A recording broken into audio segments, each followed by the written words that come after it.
I really want to emphasize what Prime Minister Modi said, because I think he captured, as well as anyone I've heard, fundamentally what this moment is about. As he said, this is not an era, this is not a time for war. We could not agree more.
I really want to emphasize what Prime Minister Modi said, because I think he captured, as well as anyone I've heard, fundamentally what this moment is about. As he said, this is not an era, this is not a time for war.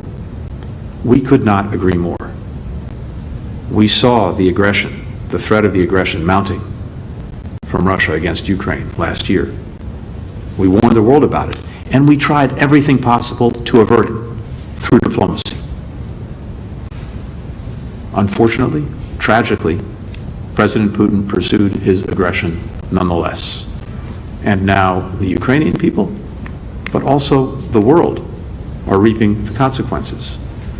We see this not only in the suffering of the Ukrainian people, the decimation of their country by Russian forces, but we see it also in the profound threat to the United Nations Charter that binds us together, the basic principles that are so necessary to keep peace and security around the world that came to being after 2 world wars: sovereignty, territorial integrity, independence.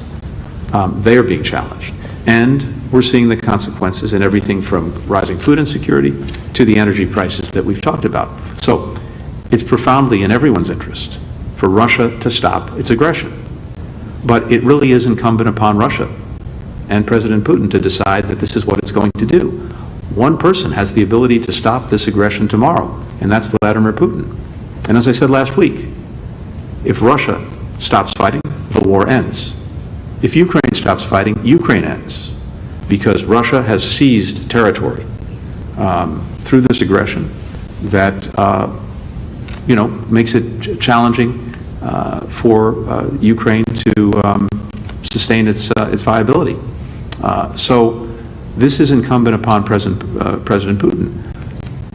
We are very determined that if there is any opportunity for meaningful diplomacy to try to end the war, we will be part of it.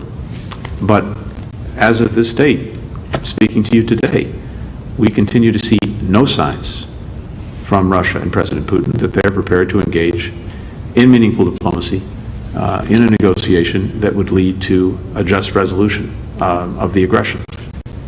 It is on Russia, it is on President Putin, and we will see if they finally respond. I think it's very important, though, that voices as consequential as India's make themselves heard, and that's why I thought the Prime Minister's comments were so significant.